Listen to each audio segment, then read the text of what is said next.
আসলে এটা তো রেগুলার একটা প্রোগ্রাম। প্রত্যেক বছর আমরা ৪ ৪ থেকে ৬ মাস মোস্টলি ৫ মাসেরই হয় প্রোগ্রামটা। এর ভিতরে আমাদের যেগুলি থাকে কন্ডিশনিং ক্যাম্প আ প্লাস স্কিল ট্রেনিং, আ আমাদের কিছু রেসিপ্রোকাল আ ট্যুর হয়। আ আমাদের যাদের সঙ্গে MOU করা আছে। তো সেই কান্ট্রিজগুলির সঙ্গে আমাদের আ যেই সিরিজটা হয়, এর বাইরে ধরেন এবার নতুনত্বের কথা যদি বলেন যে আমরা একটা যেই ট্যুরের কথা বললাম যে আমাদের ট্যুরের সঙ্গে একটা টুর্নামেন্টে পার্টিসিপেট করার একটা আলাপ আলোচনা চলছে। আ এটা খুব সম্ভবত বাংলাদেশের একটা টিম থাকবে, পাকিস্তানের একটা টিম থাকবে এবং অস্ট্রেলিয়ার আ যে বিগ ব্যাশের ফ্র্যাঞ্চাইজি টিম, ওদের ৪-৫টা টিম থাকবে।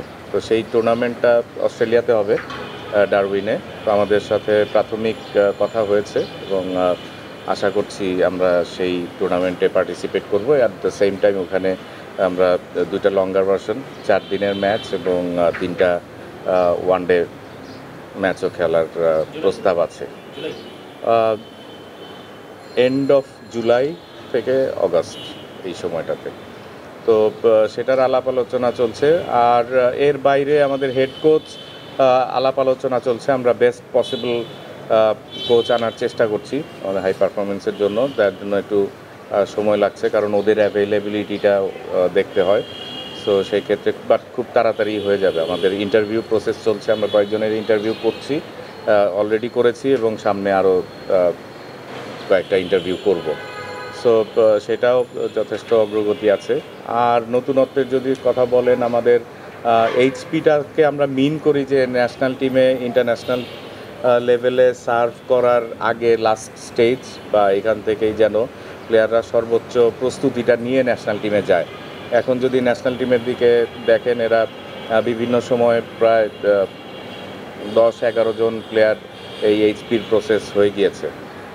তো সেটা যেন বজায় থাকে ধারাবাহিকতা।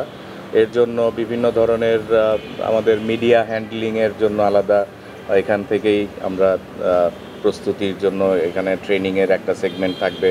ন্যাশনাল টিমে যাওয়ার পরে প্লেয়ারদেরকে ব্রিফ করা হয় এই সম্বন্ধে, কিন্তু আমরা এইচপিতেও সেই সেগমেন্টটা রেখেছি। স্পোকেন ইংলিশ বা লার্নিং ইংলিশ, এইটাও আমরা এখান থেকে করার চেষ্টা করব।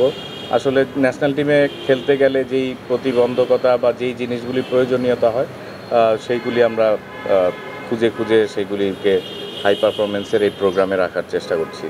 আমাদের আন্ডার 19-এর পরে যেই ন্যাশনাল টিম পর্যন্ত যেই জায়গাটা, ওইটাকেই আমরা বেছে নেই যে আন্ডার 19 পার হয়ে এসে ন্যাশনাল টিমে যাওয়ার আগ পর্যন্ত। আর এখানে বয়সের একটা ব্যাপার আছে, যে ন্যাশনাল টিমের আশেপাশের প্লেয়ার আমরা অনেক সময় চাইলেও নিতে পারি না, কারণ আমরা চাই যে আন্ডার 20, 19 to 23 এই এজ লেভেলের ভিতরে থাকে। কারণ আমরা এমার্জিং কাপ বা এশিয়ান গেমস এই ধরনের টুর্নামেন্ট বা গেমসে অ্যাটেন্ড করতে গেলে বয়সের একটা ব্যাপার থাকে।